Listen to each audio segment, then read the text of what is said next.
Hello everyone. आज हम अपने भारत के अफवाह तंत्र से संबंधित कुछ जानकारी प्राप्त करेंगे।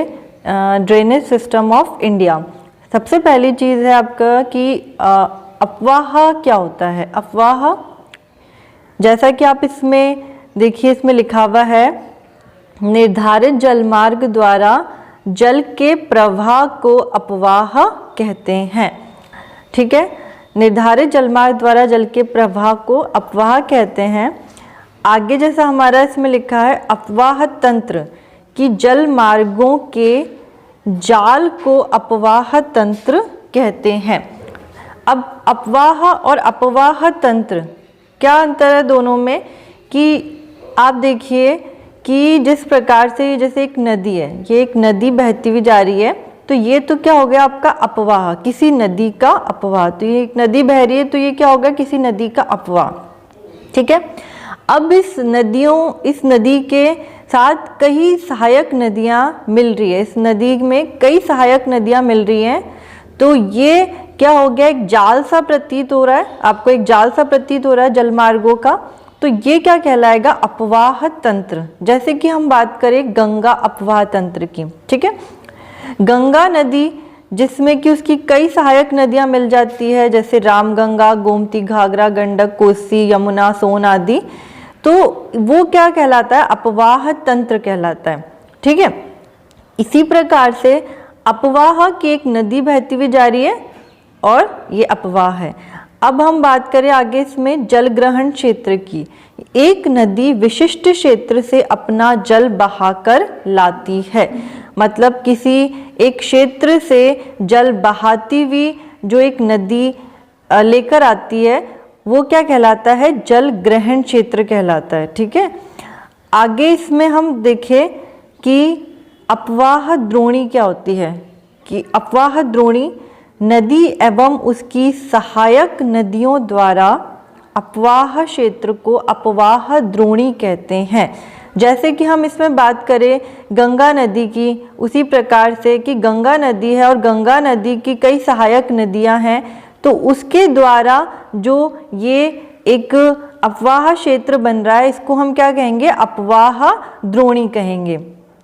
जल विभाजक अफवाह द्रोणी को दूसरे से अलग करने वाली सीमा को जल विभाजक या जल संभर या वाटरशेड कहते हैं।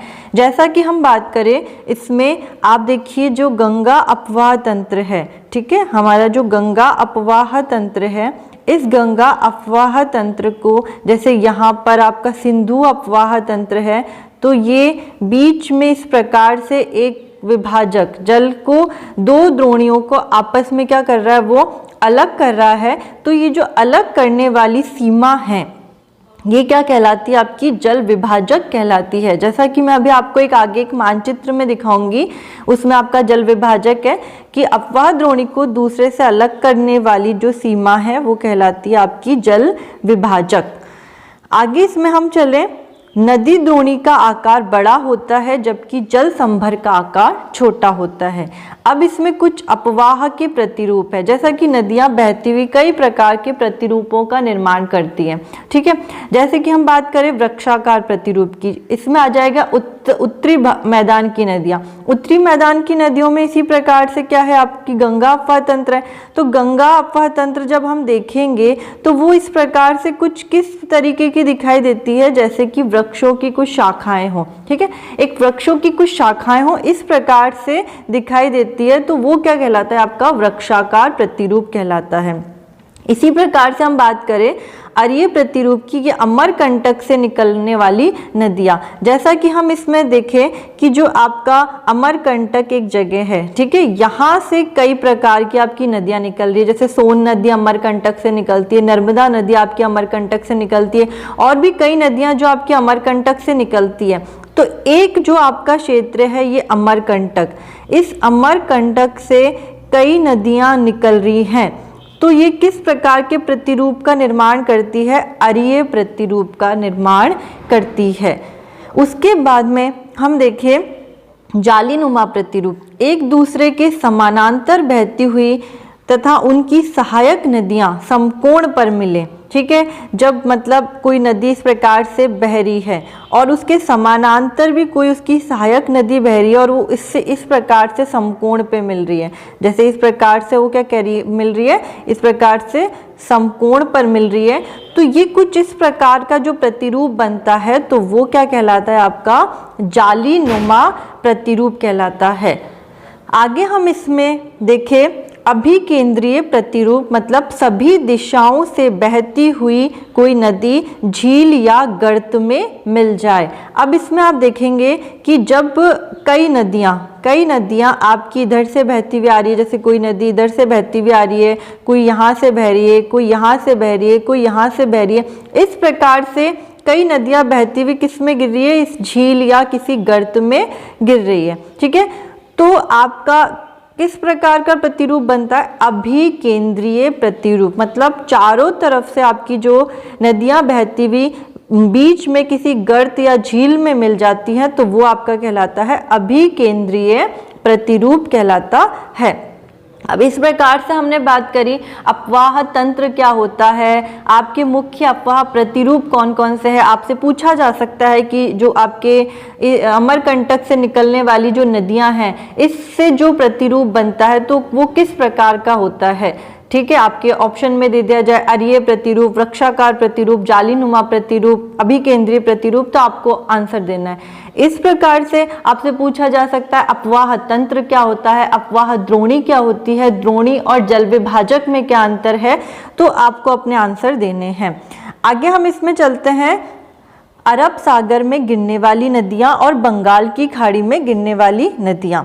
आप इसमें देखेंगे, इस मानचित्र को देखिए आप ध्यान से, इस मानचित्र में आपको सिंधु अपवाह तंत्र दिखाई दे रहा है। ठीक है, यहाँ पर आपको ये गंगा अपवाह तंत्र दिखाई दे रहा है, इधर ब्रह्मपुत्र अपवाह तंत्र दिखाई दे रहा है।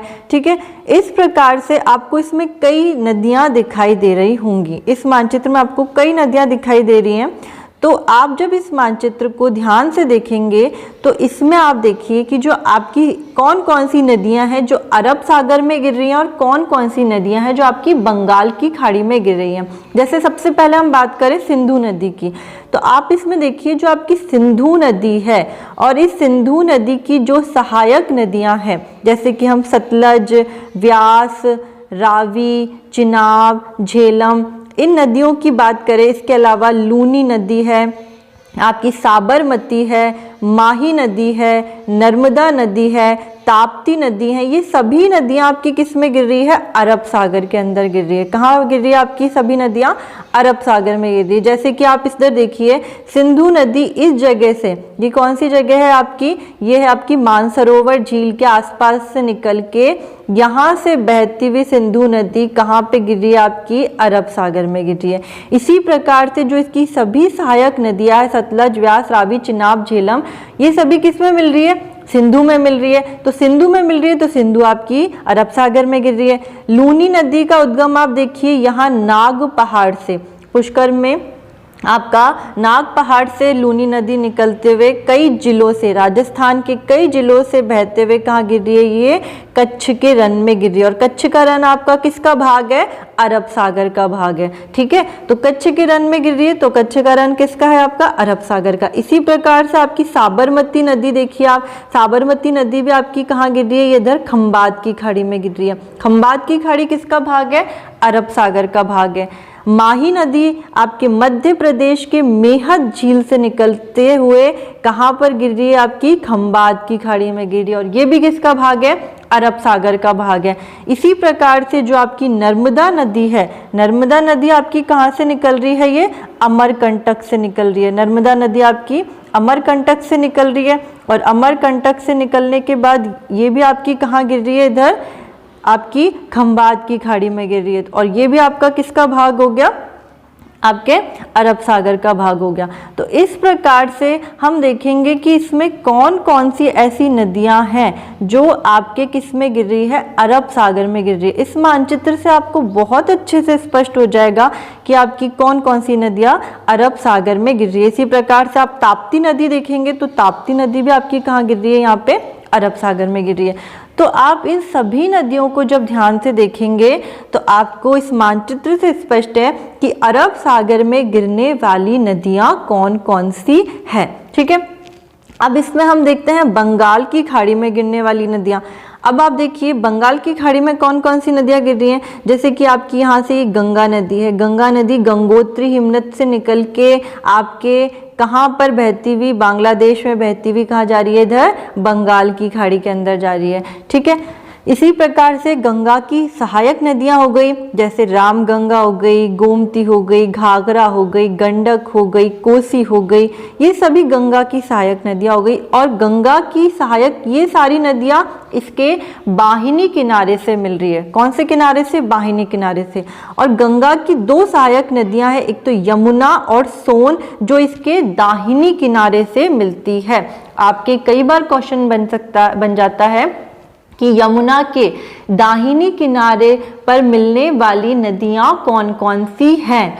गंगा की अन्य सभी सहायक नदियां तो बाहिनी किनारे से मिलती है, लेकिन गंगा की यमुना और सोन नदी जो है वो गंगा के दाहिनी किनारे पर मिलती है। मतलब दो नदियां, यमुना और सोन नदी जो है गंगा के दाहिनी किनारे पर मिलती है।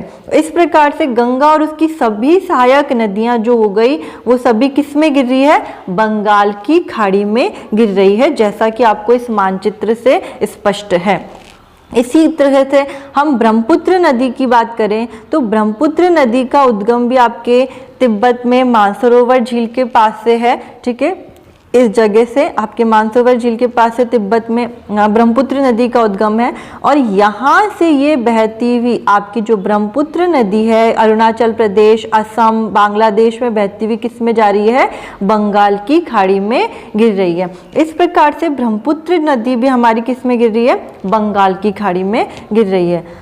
तो हमें गंगा अफवाह तंत्र और ब्रह्मपुत्र अफवाह तंत्र की जो नदियां हो गई वो किस में गिर रही है, आपकी बंगाल की खाड़ी में गिर रही है। और सिंधु अपवाह तंत्र की नदियां किस में गिर रही है, आपकी अरब सागर में गिर रही है। अब हम इसमें जैसे दक्षिण भारत की कुछ नदियों की बात करें तो आप इसमें देखेंगे कि जैसे कि आपकी यहाँ पर ये दामोदर नदी है, ये भी बंगाल की खाड़ी में गिर रही है। ये आपकी इधर से महानदी है, ये भी बंगाल की खाड़ी में गिर रही है। यहाँ से आपकी गोदावरी नदी निकल रही है और ये भी आपकी बंगाल की खाड़ी में गिर रही है। यहाँ से आपकी कृष्णा नदी है, कृष्णा की सहायक नदी तुंगभद्रा है, ये भी बंगाल की खाड़ी में। और कावेरी नदी भी आपकी किस में गिर रही है, बंगाल की खाड़ी में। तो इस प्रकार से आप इस मानचित्र को जब बहुत स्पष्ट रूप से देखेंगे तो आपको बहुत अच्छे से स्पष्ट हो जाएगा कि कौन कौन सी नदियां हैं जो अरब सागर में गिरती है और कौन कौन सी नदियां हैं जो बंगाल की खाड़ी में गिरती हैं। आपका क्वेश्चन बन सकता है कि निम्नलिखित में से कौन सी नदी है जो बंगाल की खाड़ी में नहीं गिरती है। ठीक है, निम्नलिखित में से कौन सी नदी बंगाल की खाड़ी में नहीं गिरती है। तो आपके ऑप्शन में मान लीजिए दे दिया जाए गंडक नदी, आपके ऑप्शन में दे दिया जाए ब्रह्मपुत्र नदी, आपके दे दिया ऑप्शन में सोन नदी और आपके ऑप्शन में दे दिया नर्मदा नदी। ठीक है, तो आपको क्या पता होना चाहिए, गंडक और सोन तो गंगा की सहायक नदियां हैं, तो ये तो बंगाल की खाड़ी में जाएंगी, ब्रह्मपुत्र भी बंगाल की खाड़ी में जाएगी। नर्मदा नदी है जो आपकी खंबात की खाड़ी में जाएगी, जो कि अरब सागर का हिस्सा है। इस प्रकार से आपको बहुत ढंग से, अच्छे से, बारीकी से अपने क्वेश्चन को पढ़ते हुए आंसर देना है। आगे हम इसमें चलते हैं अपने हिमालय अपवाह तंत्र या उत्तर भारत की नदियां। अब उत्तर भारत की नदियों में कौन कौन सी नदियां आती है, अभी जैसा कि हमने बात करी आपका सिंधु अपवाह तंत्र उत्तर भारत में आता है, ये पूरा आपका उत्तर भारत है। ठीक है, ये पूरा आपका कौन सा है, ये उत्तर भारत है। और ये जो इसके नीचे वाला भाग है ये कौन सा है, आपका दक्षिण भारत है। तो उत्तर भारत की नदियों में कौन कौन सी आ जाएगी, जैसे सिंधु आ जाएगी आपकी, गंगा अपवाह तंत्र आ जाएगा, ब्रह्मपुत्र अपवाह तंत्र आ जाएगा आपका। तो ये जितनी भी आपकी नदियां ये सारी उत्तर भारत की नदियों में आ जाएंगी। तो सबसे पहले हम उत्तर भारत की नदियां पढ़ेंगे जिसको हम हिमालय अपवाह तंत्र भी कह सकते हैं, क्योंकि ये सभी नदियां हिमालय से निकलने वाली है। अगर हम देखें तो इन सभी नदियों का जो मेन पार्ट है वो हिमालय ही है। ठीक है, मेन जो इन सभी नदियों का उद्गम है वो हिमालय ही है। तो आपके उत्तर भारत की नदियों में हम सबसे पहले बात करेंगे सिंधु अपवाह तंत्र या सिंधु नदी तंत्र की, जिसको हम सबसे पहले कुछ अपने बोर्ड की सहायता से समझते हैं। हम अपने बोर्ड की सहायता से इसको समझेंगे। सिंधु का अपवाह तंत्र, इसमें जो आने वाली नदियां हैं, जैसा कि आप अभी इस मानचित्र में देखिए, ये जो आपको दिखाई दे रहा है ये सिंधु अपवाह तंत्र है, जिसकी सहायक नदियां हैं जैसे सतलज, व्यास, रावी, चिनाब, झेलम और आपकी ये सभी सिंधु की क्या है, सहायक नदियां हैं। सिंधु का जो उद्गम स्थल है वो कहाँ से, आपका मानसरोवर झील, मतलब तिब्बत में एक झील आती है मानसरोवर झील, जहाँ से सिंधु नदी की उत्पत्ति होती है। और वहाँ से सिंधु नदी आपके इंडिया के जम्मू कश्मीर वाले पार्ट से होते हुए कहाँ पे जाती है, अरब सागर में जाती है। इसके अलावा आपकी जो सतलज नदी है, ये सतलज नदी भी आपकी मानसरोवर के आसपास राक्षसताल झील है, वहाँ से ये निकलती है और यहाँ से होती हुई कहाँ पे जाती है, किस में मिलती है, ये सिंधु नदी में मिलती है। इसी तरीके से जो आपकी व्यास नदी है, ये यहाँ पर व्यास कुंड, हिमाचल प्रदेश में एक जगह है व्यास कुंड, यहाँ से निकल के ये किस में मिल जाती है, सतलज नदी में मिल जाती है। इसी तरह से जो रावी नदी है, ये रोहतांग दर्रे के निकट से निकल के किस में मिलती है, चिनाब में मिलती है। और चिनाब नदी जो है ये आपके बारालाचाला दर्रे से निकल के, बारालाचाला दर्रे के पास से निकल के किस में जाती है, सतलज में जाती है। और झेलम नदी है, ये कश्मीर में आपके शेषनाग झील या वीरीनाग के आसपास से निकल के किस में मिलती है, चिनाब में मिलती है। इस प्रकार से आप जब इस अपवाह तंत्र को देखेंगे तो इस अपवाह तंत्र में आपको स्पष्ट रूप से दिखाई दे रहा है कि सतलज आपकी कहाँ से निकल रही है, इधर ये राक्षसताल झील के आसपास से निकल रही है, ठीक है, और ये किस में जा रही है, आपकी इधर सिंधु के अंदर जा रही है। आप इधर देखेंगे ये जो व्यास नदी है ये किस में मिल रही है, इधर सतलज में मिल रही है। जो रावी और झेलम ये दोनों नदियां, ये दोनों किस में मिल रही है, आपकी चिनाब में मिल रही है। और चिनाब जो है वो किस में मिल रही है, आपकी सतलज में मिल रही है। इस प्रकार से ये सिंधु की सहायक नदियां हैं जो मिल रही हैं। अब इसमें हम बात करें कि दोआब किसे कहते हैं। दोआब का मतलब होता है, आपका शब्द है एक दो आब, ठीक है। दोआब का मतलब होता है दो नदियों के बीच का क्षेत्र, दो नदियों के बीच का क्षेत्र। तो दो नदियों के बीच का क्षेत्र, तो आप जैसे देखिए इसके अंदर आपके कई प्रकार के दोआब मैंने दिखा रखे हैं, जैसा कि आप इसमें देखिए बिस्त दोआब है, बारी दोआब है, रेचना दोआब है, छाछ दोआब है और सिंध सागर दोआब है, ठीक है। ये आपके इसमें मैंने कुछ दोआब दिखा रखे हैं। आप देखेंगे कि जो आपका बिस्त दोआब है वो किसके बीच में आ रहा है, आपका सतलज और व्यास नदी के बीच में आ रहा है। मतलब सतलज और व्यास नदी के बीच का जो क्षेत्र है वो क्या कहलाता है, आपका बिस्त दोआब है। उसके बाद में व्यास और रावी के बीच का जो क्षेत्र है वो क्या कहलाता है, बारी दोआब कहलाता है। रावी और चिनाब के बीच का जो क्षेत्र है वो रेचना दोआब कहलाता है। और चिनाब और झेलम के जो बीच का क्षेत्र है वो छाछ, और झेलम और सिंधु के जो बीच का क्षेत्र है वो क्या कहलाता है, आपका सिंध सागर दोआब कहलाता है। इस प्रकार से आपको इससे स्पष्ट हो रहा है, दिखाई देने से स्पष्ट हो रहा है कि कौन से दो नदियों के बीच का जो क्षेत्र है वो कौन सा दोआब कहलाता है। आपका क्वेश्चन बन सकता है कि मान लीजिए आपका क्वेश्चन बन जाएगा कि रावी और चिनाब के बीच का जो दोआब है वो कौन सा है। आपके चार ऑप्शन दे दिए कि रावी और चिनाब के बीच का दोआब कौन सा है, और आपको क्या आंसर राइट करना है, रेचना दोआब। तो इस प्रकार से आपके दोआब पे आपके सवाल बन सकते हैं। इसके अलावा अगर हम बात करें कि जो आपका सबसे बड़ा दोआब है वो कौन सा है, तो आप इन सभी दोआबों को अगर ध्यान से देखेंगे, सबसे बड़ा दोआब आपको कौन सा दिख रहा है, सिंध सागर दोआब। इस चित्र को देखने से ही आपको स्पष्ट हो रहा है कि जो आपका सिंध सागर दोआब है ये सबसे बड़ा दोआब है।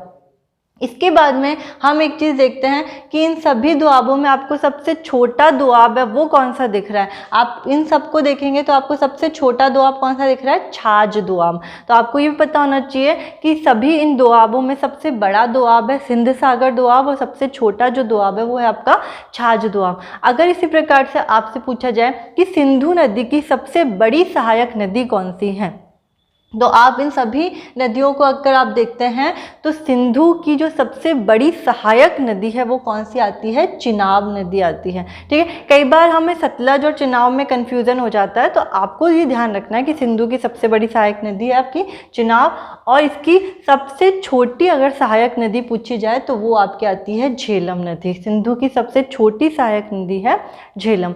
तो ये है आपका सिंधु का अपवाह तंत्र। ठीक है, इसके अंदर हमने बात करी कि इसका उद्गम कहाँ से होता है, संगम कहाँ से होता है। आगे मैं इसमें अपने नोट्स के माध्यम से आपको और डिस्क्राइब रूप में अच्छे से बताऊंगी कि जो सिंधु नदी है इसके आसपास की जो और क्षेत्र है या इसका आसपास का जो एरिया है या इसको और किस किस नाम से जाना जाता है, इसके बारे में मैं आपको अपने नोट्स के माध्यम से और बता दूंगी। जैसे कि मान लीजिए इसको तिब्बत में, सिंधु नदी जो है इसको तिब्बत में हम सिंगी खंगबन कहते हैं, शेरमुख कहते हैं। ठीक है, इसी प्रकार से जो सिंधु नदी से संबंधित और कुछ प्रश्न है वो अपने नोट्स के माध्यम से आपको बताऊंगी आगे। अब हम देखेंगे इसमें सिंधु नदी तंत्र, अपने नोट्स के माध्यम से सिंधु नदी तंत्र को देखेंगे। विश्व की सबसे बड़ी नदी द्रोणियों में से एक है, आपके विश्व की सबसे बड़ी नदी द्रोणियों में से एक है कौन सी, सिंधु नदी तंत्र। ठीक है, सिंधु नदी तंत्र विश्व की सबसे बड़ी द्रोणियों में से एक है। सबसे बड़ी द्रोणी नहीं है, सबसे बड़ी द्रोणियों में से एक है। ठीक है, दोनों में डिफरेंस है कि बड़ी द्रोणियों में से एक है। अभी हमने अपने बोर्ड के माध्यम से सिंधु नदी तंत्र को बहुत अच्छे से स्पष्ट रूप से समझाया है, जिसमें हमने उसमें दोआब के बारे में पढ़ा था। ठीक है, अब इसका देखिए उद्गम कहाँ से होता है। सिंधु नदी का जो उद्गम है वो आपके तिब्बत में कैलाश पर्वत श्रेणी में बोखरचू मानसरोवर झील से होता है। मैंने अभी आपको ऊपर जो अपना मानचित्र बताया है उस मानचित्र में स्पष्ट रूप से बताया है कि जो सिंधु नदी का उद्गम है वो तिब्बत में हो रहा है। आप मानचित्र को ध्यान से देखिए, मानचित्र में आपको दिखाई देगा कि जो सिंधु नदी है वो तिब्बत में कैलाश पर्वत श्रेणी में बोखरचू या हम कह सकते हैं मानसरोवर झील, आपका किसी भी प्रकार से क्वेश्चन में आ सकता है। मान लीजिए आपके ऑब्जेक्टिव टाइप क्वेश्चंस आते हैं तो उसके अंदर आपका तिब्बत में कैलाश पर्वत श्रेणी दे दी जाए, ठीक है, तो भी आपका राइट आंसर होगा। अगर आपका बोखरचू दे दिया जाए तो भी आपका राइट आंसर होगा, और अगर आपका मानसरोवर झील दे दिया जाए तो भी आपका राइट आंसर होगा।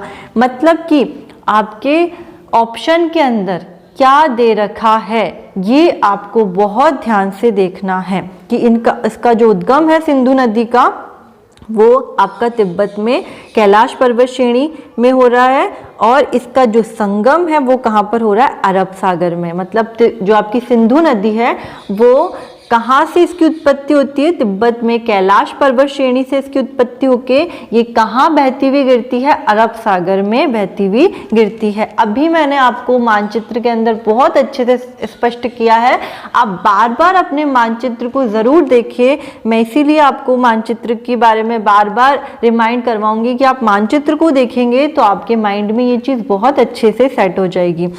इसकी जो कुल लंबाई है सिंधु नदी की वो लगभग है 2880 किलोमीटर के लगभग है। सिंधु नदी की कुल लंबाई है 2880 किलोमीटर। भारत में अगर इसकी लंबाई की बात की जाए तो भारत में इसकी लंबाई है 1114 किलोमीटर। मतलब कि आप देखेंगे, अभी मैं आपको ये एक मानचित्र इसमें दिखाई दे रहा है सिंधु नदी का, इस मानचित्र को आप ध्यान से देखिए। इसमें आपकी जो सिंधु नदी है वो देखिए, आपकी सिंधु नदी का विस्तार कहाँ से हो रहा है, ये तिब्बत के क्षेत्र से हो रहा है और यहाँ से तिब्बत से कुछ बह रही है।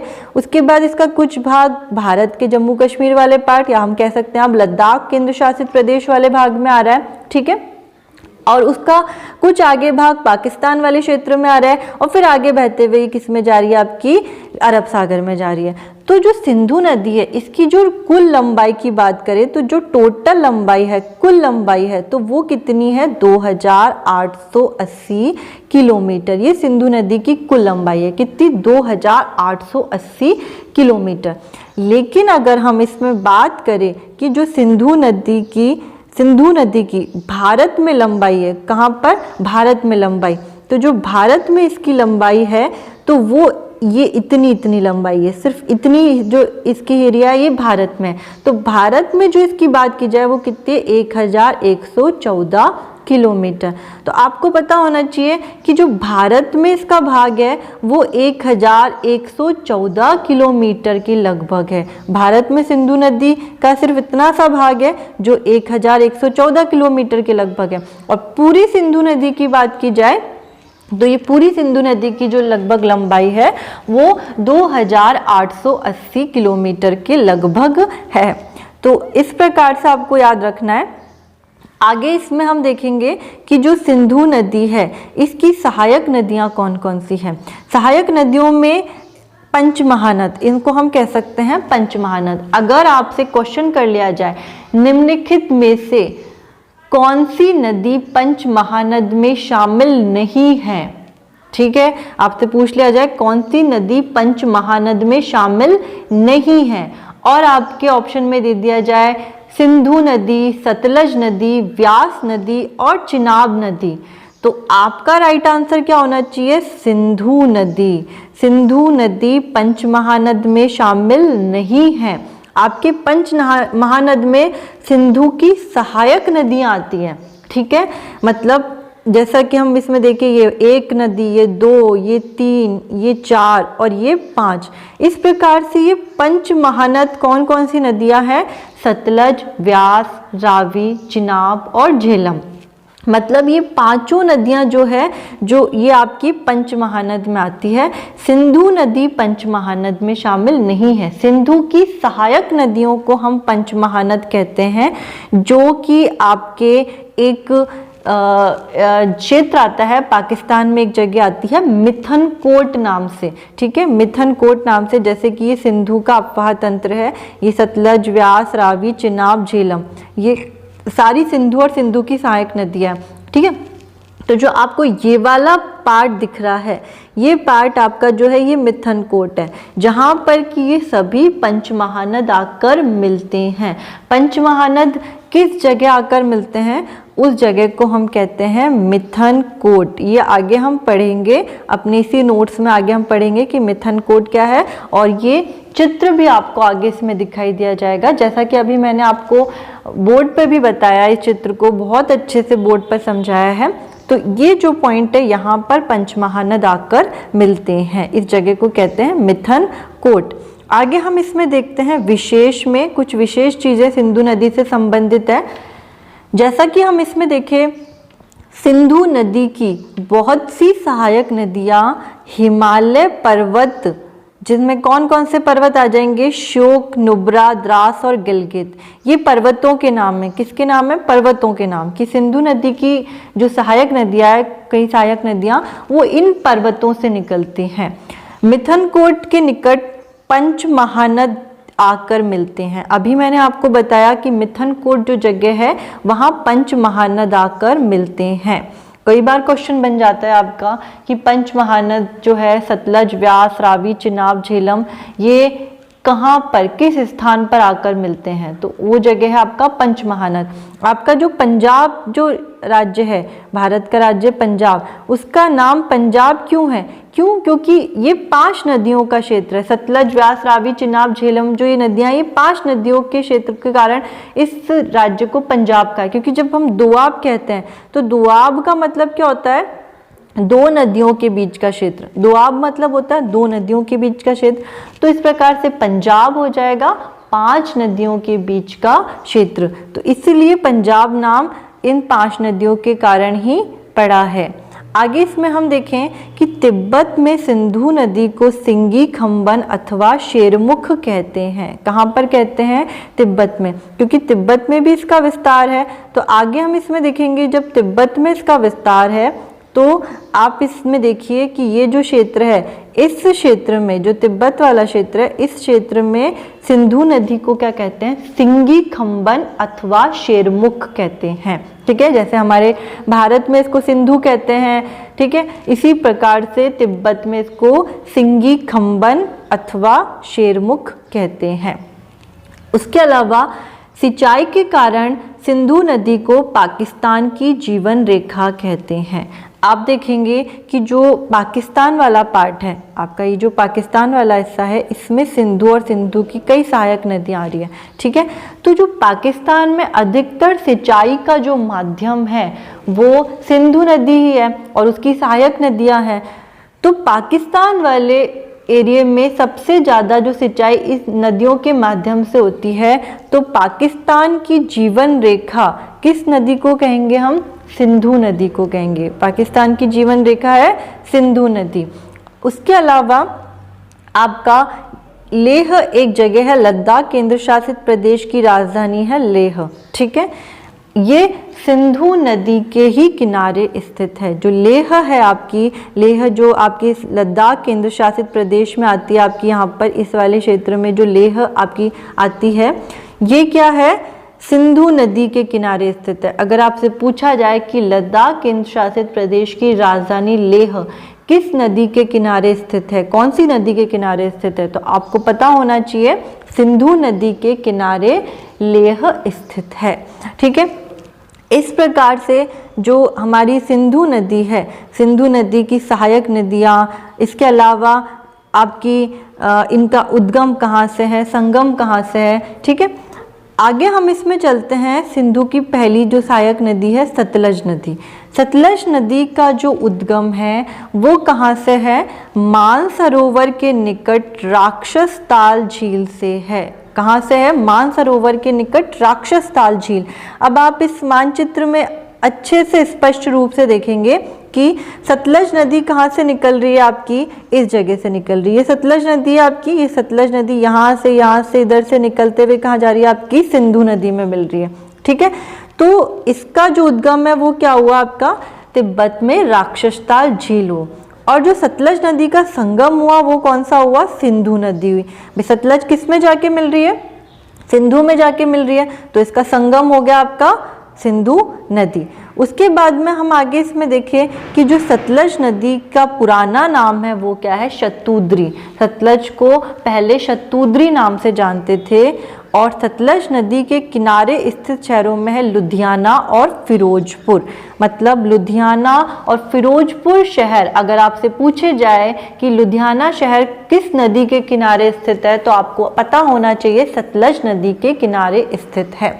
इन सभी नदियों को मैं एक सारणी के माध्यम से आपको एक अलग से वीडियो बना के ज़रूर बताऊंगी, जिसमें कि उसमें उद्गम होगा, संगम होगा, उसकी सहायक नदियां होगी, उसके बारे में कुछ विशेष चीज़ें होंगी, उन पे कौन कौन से बांध बने हुए हैं, वो सब चीज़ें मैं आपको एक सारणी के माध्यम से बताऊंगी। क्योंकि जब हम इतनी सारी नदियों के बारे में पढ़ेंगे, हिमालय अपवाह तंत्र की, गंगा अपवाह तंत्र की, ब्रह्मपुत्र अपवाह तंत्र की, इतनी नदियों के बारे में जब हम पढ़ेंगे तो हम बहुत कन्फ्यूज हो जाएंगे कि इसका उद्गम कहाँ है, संगम कहाँ है, सहायक नदियाँ कौन कौन सी है। तो उसके लिए मैं एक अपनी पूरी आपके सामने एक सारणी बनाऊंगी, जिस सारणी के माध्यम से आपको याद करना बहुत आसान हो जाएगा। और साथ साथ आपको मानचित्र ज़रूर देखना है। जब भी आप नदियों के चैप्टर को पढ़ेंगे तो आपको मानचित्र ज़रूर देखना है। आज हम सिंधु अपवाह तंत्र के बारे में पढ़ रहे हैं। इसमें आगे हम देखते हैं विशेष कि जो आपकी सतलज नदी है, इसको तिब्बत में लांगचेन खंबाब के नाम से जाना जाता है। किस नाम से जाना जाता है? लांगचेन खंबाब। जिस प्रकार से अभी हमने देखा आपकी सिंधु नदी है, उसका भी कुछ भाग तिब्बत में आता है, सतलज नदी का भी कुछ भाग तिब्बत में आता है। तो सिंधु नदी को जिस प्रकार से तिब्बत में सिंगी खंबन कहते हैं, उसी प्रकार से सतलज नदी को तिब्बत में लांगचेन खंबाब नाम से जाना जाता है।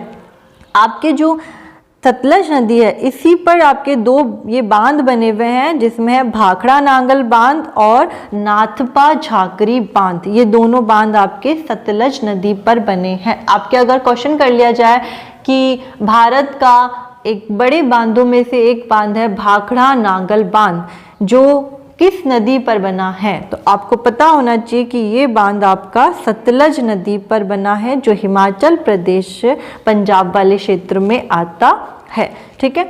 आगे हम इसमें अब चलते हैं अपनी सिंधु की दूसरी सहायक नदी व्यास नदी। व्यास नदी का जो उद्गम है वो रोहतांग दर्रे के निकट व्यास कुंड हिमाचल प्रदेश से होता है। अब आप इसमें देखेंगे व्यास नदी कहाँ पर आती है। इस वाले क्षेत्र में आपकी व्यास नदी आती है। ये जो आपका क्षेत्र है ये आपकी, इसमें व्यास नदी दिखा नहीं रखी, अभी आगे मैं आपको एक दो और मानचित्र दिखाऊंगी, उसमें व्यास नदी दिख जाएगी। और आपको मैंने अभी व्हाइट बोर्ड पर भी ये दिखाया है कि व्यास नदी की स्थिति कहाँ पर है, सतलज से मिल रही है ये, ठीक है। तो जो व्यास नदी है उसका जो आपका उद्गम है वो रोहतांग दर्रे के निकट व्यास कुंड हिमाचल प्रदेश से इसका उद्गम होता है। और ये यहाँ से बहती हुई हरिके बैराज नामक स्थान पर कहाँ मिलती है, सतलज नदी में मिलती है, ठीक है। तो आपकी व्यास नदी का जो उद्गम है वो क्या है और संगम है वो कौन सा है, ये भी आपको पता होना चाहिए।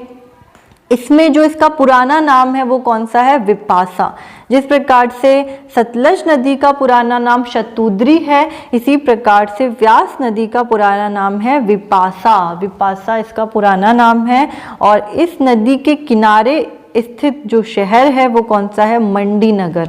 मंडी नगर है आपका व्यास नदी के किनारे स्थित नगर, जो हिमाचल में आता है आपका, ठीक है। उसके बाद व्यास नदी पर जो बना हुआ बांध है वो कौन सा है, पोंग बांध। पोंग बांध है हिमाचल पंजाब में जो व्यास नदी पर बना है, ठीक है। आपको पता होना चाहिए कि कौन कौन से बांध किस नदी पर बने हुए। बस अगर भाखड़ा नागल बांध है तो वो सतलज नदी पर है, पोंग बांध है तो वो आपकी व्यास नदी पर है। आगे हम इसमें चलते हैं, अपनी तीसरी इसकी सहायक नदी है रावी नदी। रावी नदी का भी उद्गम आप देखेंगे रोहतांग दर्रे और हिमाचल प्रदेश से हो रहा है और किस में गिर रही है, चिनाब में। आप वापस से अपने मानचित्र को अच्छे से देखेंगे तो जो रावी नदी है इसका उद्गम कहाँ से है, आपका रोहतांग दर्रे के निकट हिमाचल प्रदेश से है। और ये यहाँ से बहती हुई किस में मिल रही है, चिनाब में मिल रही है। मतलब जो रावी नदी है वो किस में मिल रही है, चिनाब में मिल रही है। आपकी जो झेलम नदी है ये भी आपकी चिनाब में मिल रही है। झेलम नदी का जो उद्गम है ये आपका कश्मीर में शेषनाग झील में है। कश्मीर में शेषनाग झील में झेलम का उद्गम है। और यहाँ से झेलम आपकी बहती हुई किस में गिरती है, चिनाब में गिरती है, ठीक है। आपको आगे जब मैं झेलम नदी पढ़ाऊंगी तो आपको स्पष्ट हो जाएगा, लेकिन अभी मैं आपको इसीलिए स्पष्ट रूप से बता रही हूँ कि जो रावी है और झेलम है ये दोनों नदियां हैं वो किस में गिर रही है, आपकी चिनाब में गिर रही है। किस में गिर रही है, चिनाब में। रावी और झेलम दोनों नदियां ही आपकी चिनाब में गिर रही हैं, जिसमें रावी का जो उद्गम है वो रोहतांग दर्रे के निकट से है और झेलम का जो उद्गम है वो कश्मीर में शेषनाग झील से है। आगे इसमें हम चलते हैं अपने आगे चिनाब नदी के अंदर कि जो आपकी रावी नदी पे, कि रावी नदी का जो पुराना नाम है वो कौन सा है, परुषिणी। जिस प्रकार से आपका सतलज नदी का शतुद्री है, व्यास नदी का विपासा है, इसी प्रकार से रावी नदी का जो पुराना नाम है वो कौन सा है, आपका परुषिणी। परुषिणी रावी नदी का पुराना नाम है। और रावी नदी पर जो बना हुआ बांध है वो कौन सा है, थीन बांध। आपको सभी बांध के बारे में पता होना चाहिए कि कौन सा बांध किस नदी पर बना है। तो थीन बांध आपका रावी नदी पर आता है। मैं अभी वापस से आपको रिमाइंड करवा रही हूँ कि मैं एक सारणी के माध्यम से बताऊंगी, तब आप बहुत अच्छे से स्पष्ट रूप से इसको क्लियर कर लेंगे।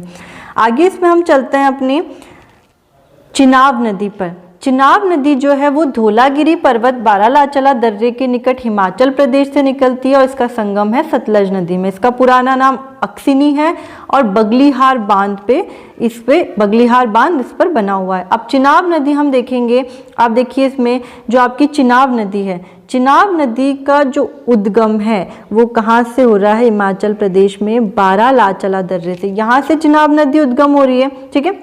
और यहाँ से ये चिनाब बहते हुए किस में गिर रही है, आपकी सतलज नदी में गिर रही है। आपकी सतलज है, ये सतलज वाली नदी है जो आपकी आगे चल के सिंधु में गिर रही है।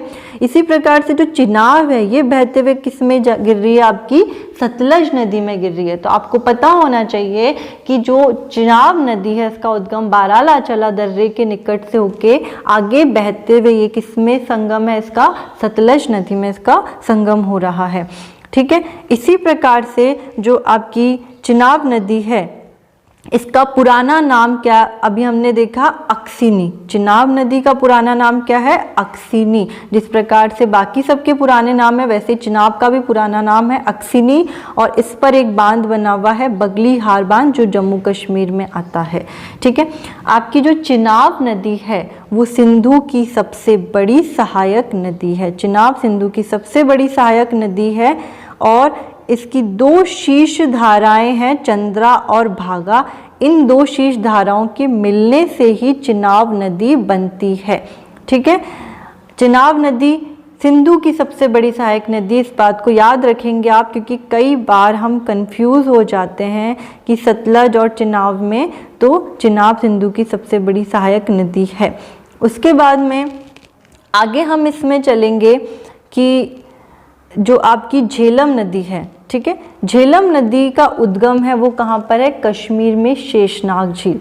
कश्मीर में शेषनाग झील से झेलम नदी निकलती है और किस में गिरती है, चिनाब में गिरती है। अभी मैंने आपको बताया था कि जो आपकी रावी नदी है और झेलम नदी है ये दोनों ही किस में गिर रही है, आपकी किस में गिर रही है, दोनों ही आपकी गिर रही है चिनाब में। ठीक है, इधर आप ऊपर देखेंगे कि आपकी जो रावी नदी है ये भी आपकी चिनाब में गिर रही है और जो आपकी झेलम नदी है ये भी आपकी किस में गिर रही है, चिनाब में गिर रही है। ठीक है, इस प्रकार से मैंने जो आपको पहले बताया है इसमें ये आपकी झेलम भी चिनाब में और रावी भी आपकी किस में गिर रही है, चिनाब में। ठीक है, आपसे अगर मान लीजिए आगे इसमें सवाल किया जाए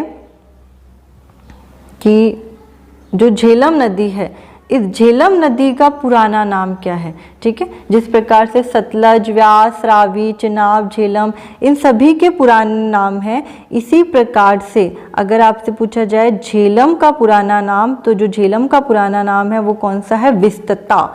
विस्तता झेलम नदी का पुराना नाम है, जैसा कि यहाँ दे रखा है। और झेलम नदी के किनारे स्थित जो नगर है वो कौन सा है, श्रीनगर। जैसा कि अभी मैंने आपको बताया कि लद्दाख केंद्र शासित प्रदेश की जो राजधानी है लेह, वो सिंधु नदी के किनारे स्थित है। इसी प्रकार अगर आपसे पूछा जाए जम्मू कश्मीर केंद्र शासित प्रदेश की राजधानी श्रीनगर कौन सी नदी के किनारे स्थित है, तो आपका आंसर होना चाहिए झेलम नदी। झेलम नदी के किनारे स्थित आपका नगर है श्रीनगर।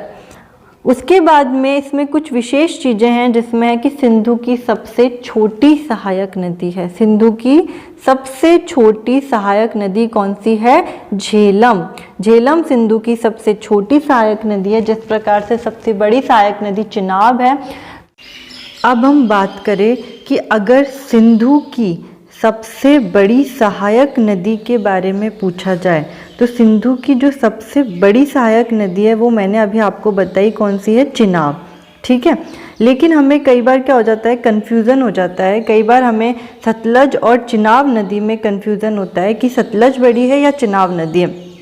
आपसे अगर पूछा जाए कि सिंधु की सबसे बड़ी सहायक नदी कौन सी है, तो चिनाब है, क्योंकि चिनाब जो नदी है ये चंद्रा और भागा दो नदियों से, जो दो आपकी धाराएं, इसकी दो धाराएं जो है चंद्रा और भागा, दो धाराओं के हिमाचल प्रदेश के तांडी में मिलने से बनती है। मतलब कि आप इसमें देखिए, आप इधर इस मानचित्र में देखिए, इस मानचित्र को देखने पर आपको ये दिखेगा कि जो आपकी चिनाब नदी है, चिनाब नदी की दो शीर्ष धाराएं हैं, चिनाब नदी की दो शीर्ष धाराएं चंद्रा और भागा। ठीक है, चंद्रा और भागा इसकी दो शीर्ष धाराएं। तो अगर हम बात करें कि दोनों नदियों में से, सतलज और चिनाब में से सिंधु की सबसे बड़ी सहायक नदी कौन सी है, तो वो है आपकी चिनाब नदी। इसे भारत में जो चिनाब की लंबाई है वो है लगभग 1180 किलोमीटर के लगभग, जबकि इसकी जो कुल लंबाई है चिनाब की वो है आपकी लगभग 1800 किलोमीटर। जबकि हम बात करें सतलज नदी की, तो जो सतलज नदी है, सतलज नदी की कुल लंबाई है 1450 किलोमीटर के लगभग, जबकि जो सतलज नदी है इसकी भारत में जो लंबाई है वो है लगभग 1050 किलोमीटर। इस प्रकार हमसे अगर क्वेश्चन किया जाए कि भारत में सिंधु की सबसे बड़ी सहायक नदी कौन सी है, तब भी आपका राइट आंसर कौन सा होगा, चिनाब। ठीक है। और अगर आपसे पूछा जाए कि सिंधु की सबसे बड़ी सहायक नदी कौन सी है, तो भी आपका राइट आंसर होगा चिनाब। क्योंकि हमें इस मानचित्र में देखने से तो ये प्रतीत हो रहा है कि जो सतलज है उसकी लंबाई हमें काफ़ी दिख रही है, लेकिन जो चिनाब है इसकी दो शीर्ष धाराएं भी है, चंद्रा और भागा। इस प्रकार से अगर आपके ऑप्शन में चिनाब नदी दे रखी हो तो आपको चिनाब राइट करना है, और अगर आपके ऑप्शन में चिनाब नदी नहीं दे रखी हो तो आपको सतलज राइट करना है। अब इसमें हम देखते हैं दोआब के बारे में कि दोआब क्या चीज़ है। दोआब होता है, जैसा कि अभी मैंने आपको बोर्ड के माध्यम से बताया, कि दो नदियों के बीच का क्षेत्र, दो नदियों के बीच का जो क्षेत्र होता है ये आपका कहलाता है दोआब। दो नदियों के बीच का क्षेत्र कहलाता है दोआब। जैसा पंजाब 5 नदियों के बीच का क्षेत्र है, वैसे दोआब 2 नदियों के बीच का क्षेत्र है। जैसा कि अभी मैंने आपको बोर्ड के माध्यम से बताया था कि आपके कई दोआब है, जैसा कि इसमें देखिए आपके बिस्त दोआब, बारी दोआब, रेचना दोआब, छाछ दोआब और सिंध सागर दोआब, ये सभी आपके क्या है, दोआब है। ठीक है। आप इन सभी दोआबों को अगर ध्यान से देखेंगे तो जो सबसे बड़ा दोआब आपको दिखाई देगा वो कौन सा है, सिंध सागर दोआब। सिंध सागर दोआब देखने में ही आपको काफ़ी बड़ा दिखाई दे रहा है। ठीक है। इसी प्रकार से आप जब इन सबको ध्यान से देखेंगे तो आपको दिखाई देगा सबसे छोटा दोआब कौन सा है, आपका छाछ दोआब। सबसे छोटा है आपका छाछ दोआब। ठीक है। आपको पता होना चाहिए कि सिंध सागर सबसे बड़ा और छाछ सबसे छोटा दोआब है। इसी प्रकार से अगर आपसे पूछा जाए कि मान लीजिए सतलज नदी और व्यास नदी के बीच के दोआब का नाम बताइए, तो आपको पता होना चाहिए बिस्त दोआब।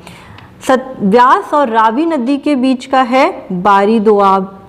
रावी और चिनाब नदी के बीच का है रेचना दोआब। चिनाब और झेलम नदी के बीच का है छाछ दोआब। और झेलम और सिंधु नदी के बीच का है सिंध सागर दोआब। तो इस प्रकार से आपको सभी दोआब को याद करना है अच्छे से। जब आप इस चित्र को, और मैंने आपको बोर्ड के माध्यम से भी समझाया है इस चित्र को, तो इसे आप देखेंगे तो आपको बहुत अच्छे से स्पष्ट हो जाएगा कि किन नदियों के बीच में कौन सा दोआब आ रहा है। दोआब पे कई बार आपके प्रश्न बनते हैं, तो आप इसे स्पष्ट रूप से अपने क्लियर कर लीजिए। ठीक है। उसके अलावा इसमें देखिए आपको चिनाब की 2 शीर्ष धाराएं दिखाई दे रही है, एक चंद्रा और दूसरी है भागा। ये दोनों ही चिनाब की शीर्ष धाराएं जिनके मिलने से आपकी चिनाब नदी बनती है, अभी हमने पढ़ा इसमें। ठीक है।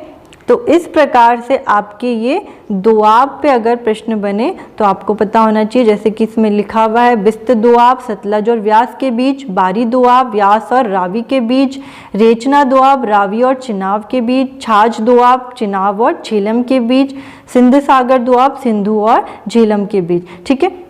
तो आज जो हमने अपनी बात करी है वो किसके बारे में बात करी है, सिंधु अपवाह तंत्र के बारे में बात करी है, जिसमें आपकी सिंधु की सहायक नदियाँ, उसका उद्गम संगम, उसके अलावा आपकी इसके कुछ विशेष कि सिंधु नदी को तिब्बत में क्या कहते हैं, सतलज नदी को तिब्बत में क्या कहते हैं, इसके अलावा आपकी सबसे बड़ी सहायक नदी कौन सी है, सबसे छोटी सहायक नदी कौन सी है, दोआब क्या होते हैं, अपवाह तंत्र किसे कहते हैं, उसके अलावा मुख्य आपके जो अपवाह से संबंधित प्रतिरूप हैं उनसे संबंधित हमने जो आपके प्रश्न किए।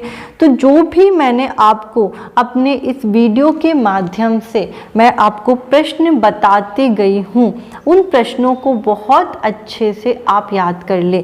इसके अलावा अगर मान लीजिए आपकी सिंधु नदी का उत्तर से दक्षिण या दक्षिण से उत्तर का क्रम भी पूछा जाए तो भी आपको पता होना चाहिए कि सबसे उत्तर में आपकी जैसे सिंधु आ रही है, उसके बाद आपकी फिर झेलम आ रही है, फिर चिनाब आ रही है, फिर रावी आ रही है, फिर व्यास आ रही है और उसके नीचे आपकी यहाँ पे सतलज नदी आ रही है। तो आपको जो इनका क्रम है उत्तर से दक्षिण का या दक्षिण से उत्तर का, ये भी आपको पता होना चाहिए। ठीक है, तो जितने भी प्रश्न मैंने इस वीडियो के माध्यम से आपके सामने किए हैं, आप उन्हें ज़रूर गौर करें, ज़रूर ध्यान दें, जिससे कि आपके कंपटीशन पेपर में जब भी आपका कोई सवाल आता है तो आप उसका जवाब एक्यूरेट दे सकें।